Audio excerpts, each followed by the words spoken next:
குமரி மாவட்டம் மேற்கு தொடர்ச்சி மலையையொட்டி தெள்ளாந்தி ஆனைக்கல் பகுதியில் வாழை தென்னை தோட்டங்களுக்குள் 5க்கும் மேற்பட்ட யானைகள் புகுந்து அங்குள்ள பயிர்களை சேதப்படுத்துவதாக விவசாயிகள் புகார் தெரிவித்துள்ளனர். இதுகுறித்த கூடுதல் விவரங்களுடன் இணைகிறார் செய்தியாளர் வேலாயுத பெருமாள். விவரங்களை பதிவு செய்ய. கண்டிப்பாக. அதாவது குமரி மாவட்டம் மேற்கு தொடர்ச்சி மலையை ஒட்டியுள்ள கிராமங்களான கீரிப்பாறை, காளிகேசம், வாளையத்து வயல், புதுக்குளம் மற்றும் தெல்லாந்தி, திடல், சீதாப்பால் மற்றும் சுற்றுவட்டார பகுதிகளில் வனத்திலிருந்து யானை கூட்டங்கள் மற்றும் வனவிலங்குகள் அடிக்கடி ஊருக்குள் புகுந்து பயிர்களை சேதப்படுத்தி வருவது தொடர்கதையாக இருந்து வருகிறது.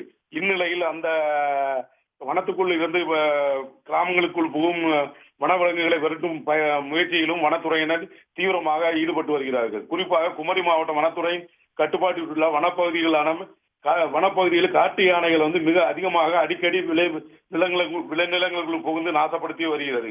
கடந்த சில தினங்களுக்கு முன்பு வரை திடல் பகுதியில் சுமார் 1500க்கும் மேற்பட்ட வாழை மரங்கள் மற்றும் தென்னை மரங்களை 30க்கும் மேற்பட்ட தென்னை மரங்களை யானை கூட்டங்கள் சேதப்படுத்தியது. இது குறித்து வனத்துறைக்கு விவசாயிகள் கோரிக்கையும் வைத்திருந்தார்கள்.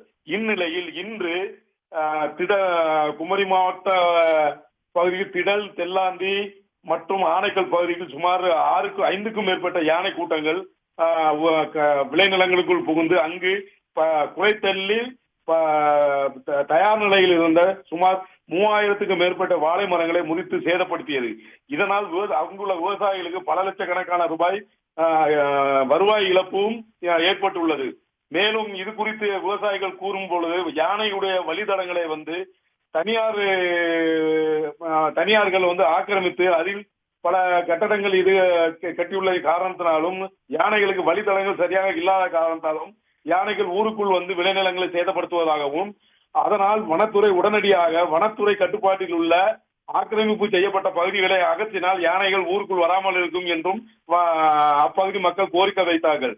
தொடர்ந்து யானை கூட்டங்கள் குமரி மாவட்ட கிராமங்களுக்குள் புகுந்து விளைநிலங்களை சேதப்படுத்தி வருவதை தொடர்ந்து குமரி மாவட்ட வனத்துறை அதிகாரிகள் 2 குழுக்களாக பிரிந்து இரவும் பகலுமாக யானை கூட்டத்தை அடர் வனப்பகுதியில் விரட்டும் பணியில் தீவிரமாக ஈடுபட்டு வருகிறார்கள். மேலும் யானை கூட்டங்கள் தற்பொழுது கிராமத்தை ஒட்டியுள்ள விளைநிலங்களுக்குள் மட்டுமே புகுந்து வருவதால் மேலும் கிராமத்துக்குள் புகக்கூடிய வாய்ப்பும் இருப்பதால் கிராம மக்களும் அச்சத்துடனே இருந்து வருகிறார்கள்.